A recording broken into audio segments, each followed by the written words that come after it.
Европейский банк реконструкции и развития выделяет 6 миллионов евро на реализацию пилотного проекта питьевого водоснабжения и водоотведения в селах республики. Всемирная организация здравоохранения составила список глобальных угроз, с которыми человечество столкнется в этом году. И сегодня православные христиане отмечают праздник Крещения Господня. Об этом и не только смотрите прямо сейчас. В студии работает Нурсултан Джехлетбеков. Здравствуйте. Европейский банк реконструкции и развития выделяет 6 миллионов евро кредитных и грантовых средств на реализацию пилотного проекта в рамках стратегии развития питьевого водоснабжения и водоотведения населенных пунктов до 2026 года. 17-18 января прошли переговоры между официальной делегацией Кыргызстана и представителями банка по обсуждению соглашений кредитных и грантовых средств для 8 сел Мирзаакинского, Куршапского и Донбулакского аильных округов. Из 6 миллионов евро 4 являются грантовыми составляющими, а 2 миллиона евро – кредитными средствами. Кредит будет предоставлен сроком на 15 лет с 3-летним льготным периодом.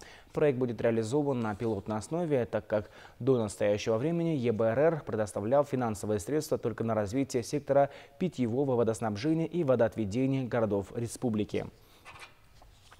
Факт неуплаты таможенных платежей в размере 227 тысяч сомов выявила Государственная таможенная служба. В ходе проведения мероприятий, направленных на выявление и пресечение фактов незаконного ввоза товаров и транспортных средств на таможенную территорию Евразийского экономического союза, сотрудники ГТС выявили факт уклонения от уплаты таможенных платежей в крупном размере частной фирмой путем декларирования с использованием неправильного кода товарной номенклатуры внешнеэкономической деятельности. Собранные материалы направлены в Генеральную прокуратуру для рассмотрения и принятия решения по существу.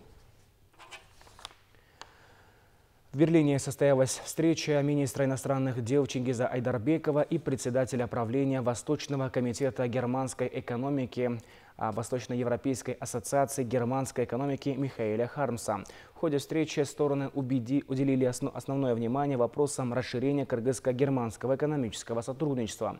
Айдарбеков отметил важность привлечения германских инвестиций в экономику Кыргызстана. Стороны отметили важность совместной подготовки проведения бизнес-форума в рамках предстоящего двустороннего визита на высоком уровне в Германию. В этой связи достигнута договоренность о координации усилий по дипломатическим каналам. Министерство сельского хозяйства, пищевой промышленности и мелиорации заключило договор с Туркменистаном на поставку 60 тысяч тонн картофеля по 5,5 сомов за килограмм.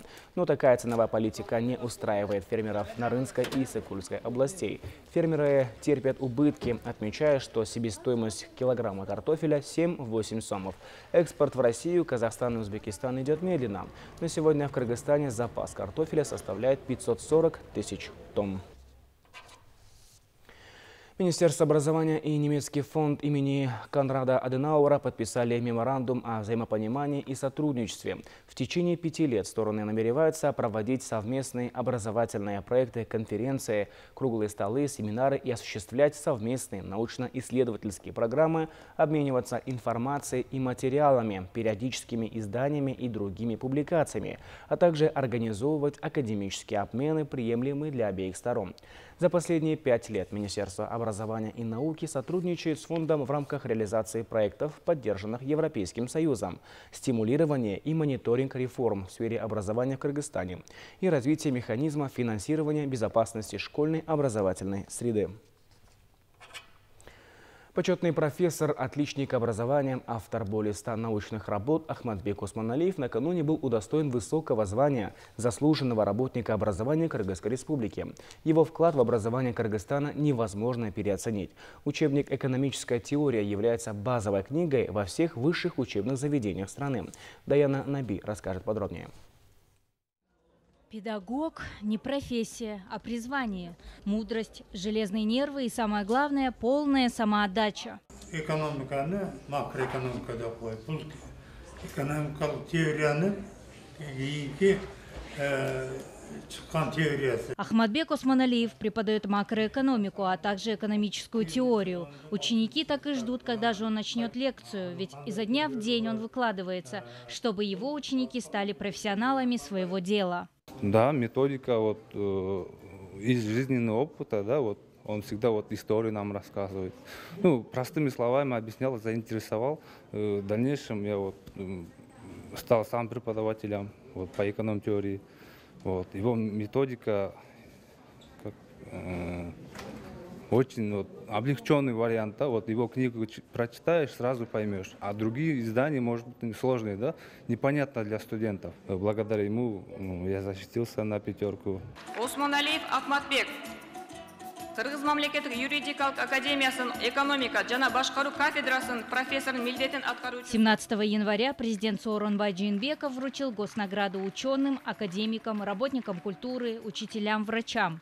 Среди них был и наш герой, удостоенный звания заслуженного работника образования Кыргызской республики. Правда, заслужить надо, как следует продолжать работу, совершенствовать учебные процессы, помогать молодым преподавателям, молодым сотрудникам по подготовке научных трудов, по разработке методических пособий и активно включаться в учебный процесс, который проводит юридическая академия. В Кыргызской государственной юридической академии Ахматбек Осмоналиев работает со дня образования учреждения. Он один из тех немногих людей, которые остаются преданными своей профессии. Более полувека посвятил он системе образования, а также подготовке квалифицированных кадров. За это время успел выпустить и подготовить более 10 тысяч квалифицированных кадров.